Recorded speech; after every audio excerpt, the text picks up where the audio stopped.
Se você acha que cor é só estética, você perdeu metade das histórias dos filmes que ama. E se você tem medo de combinar cores no seu dia a dia, é porque ninguém te explicou que a cor é, na verdade, uma ferramenta de intenção. Você consegue imaginar o que seria dos filmes da Sofia Coppola sem as cores lavadas e aquela iluminação natural que dá a sensação de estar sonhando acordada? E será que os filmes do Wes Anderson teriam uma identidade que a gente bate o olho e sabe que é dele, sem as paletas icônicas e aquela simetria quase obsessiva que ele tem? Então, em qualquer processo criativo, seja ele criar uma atmosfera da cena, de um filme, ou pensar num look para ir na confraternização do trabalho, a cor é o fio condutor da mensagem que vai ser transmitida. No cinema, ela dita o ritmo da história e tem o poder de aguçar diferentes sensações, até mesmo se não tiver ninguém falando ali na cena.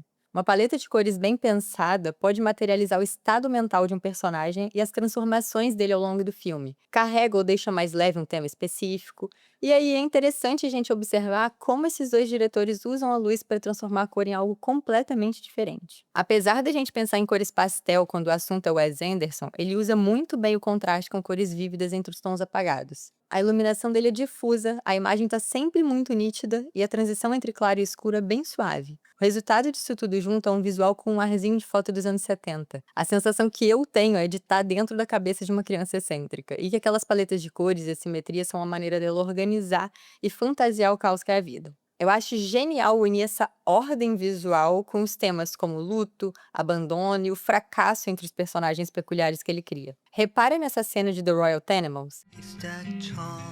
A música do Elliott Smith, o ambiente é frio, azulado, mas o contraste com o vermelho do sangue aqui é praticamente brutal. Ele usa esse ponto de cor para lembrar a gente da realidade, de como que tá aquele personagem. Então o vermelho ali é a dor. Já a Sofia Coppola opta por uma luz que parece sempre natural. Ela te envolve completamente na atmosfera das histórias que ela conta. A sensação é de estar sonhando acordada. E apesar dessa luz criar imagens com cores suaves e opacas, da imagem construída ser muito, muito feminina, normalmente com muitos tons de rosa, né, uma estética que costuma agradar aos nossos olhos, ela usa justamente essa estética onírica e vintage para retratar a melancolia. É a solidão e o desejo reprimido. É ser uma menina, uma mulher e se sentir presa em diferentes aspectos, seja numa tarde ensolarada no quintal de casa ou principalmente internamente. Ela faz algo bem maneiro também com o azul. Nas Virgens Suicidas, no início, o sol é quente, a imagem é alaranjada, é dourada. Elas estão sendo vistas através do olhar dos meninos. Mas com o passar do filme, a casa vai ficando fria, azulada. O azul ali começa a materializar o isolamento delas. Elas estão desbotando dentro do próprio quarto.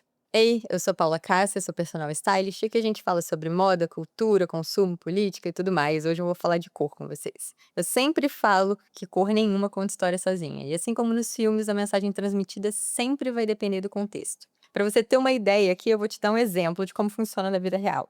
Eu costumo usar roupas pretas e quando tem cor tem muito contraste. Já a Ju, que trabalha comigo, usa tons claros, suaves e tecidos fluidos. Quando a gente está junto na rua, quase sempre as pessoas abordam ela para pedir uma informação e não eu. Isso acontece porque todo o visual dela tende a aproximar as pessoas, ela passa uma ideia de ser mais acessível. Já as cores escuras tendem a recuar, elas criam uma imagem um pouco mais introspectiva. Então vamos entender sobre coordenação de cores para você usá-los de acordo com a maneira que você quer se sentir. Para isso, eu preciso te apresentar o círculo cromático. Ele é composto por 12 cores que são formadas a partir das cores primárias. Da mistura delas surgem as secundárias e da fusão entre as primárias e secundárias nascem as terciárias. Ele é dividido entre cores quentes e frias. O círculo cromático vai entrar na sua vida para ajudar a combinar as cores com mais segurança, só isso, sem regra aqui. E eu vou começar por um caminho que é de sutileza com você. As combinações monocromáticas, que são diferentes tonalidades ou o look inteiro com a mesma cor. Independente de qual você escolher, ela automaticamente já transmite estabilidade, porque cria um visual sem quebra. É uma imagem contínua que não rompe com nada ali. Se você tá com medo de se jogar nas cores, começa por aqui, mas não esquece do que eu já disse no vídeo sobre o preto, tá? Adiciona texturas, brinca com brilho, opacidade, usa acessórios diferenciados, tudo isso vai tirar essa monocromia de um lugar muito monótono. As análogas são as coordenações feitas com as cores que são vizinhas no círculo cromático. Os looks com elas podem ser bem coloridos sim, mas eles não são tão contrastantes. E como a transição entre elas é suave, o visual costuma ficar muito harmônico. Agora a gente vai dar um passo a mais. As complementares são feitas com as cores opostas no círculo cromático. Elas se destacam quando ficam perto uma da outra. Elas vão compor looks mais criativos e normalmente mais chamativos também. E finalmente chegamos num desafio aqui, nas tríades ou nas tétrades. Aqui a gente desenha um triângulo ou um quadrado no círculo cromático, combinando cores que têm a mesma distância entre si. A mensagem aqui fica nítida, né? É segurança, liberdade, zero medo de ser vista. O que eu quero que você leve desse vídeo aqui é o seguinte: a harmonia de cores que a gente vê no cinema é toda pautada na intenção. E você pode fazer o mesmo com seu visual.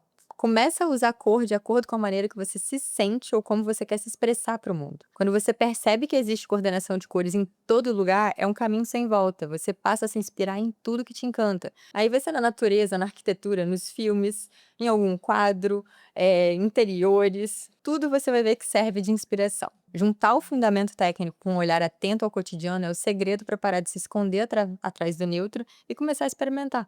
Me conta aqui nos comentários se eu te encorajei a adicionar mais cor na sua vida, tá? Obrigada pela companhia até aqui, e se você gostou desse vídeo, deixa um like que ajuda muito. Se você ainda não é inscrito, se inscreve e se puder me dá um hype. Até!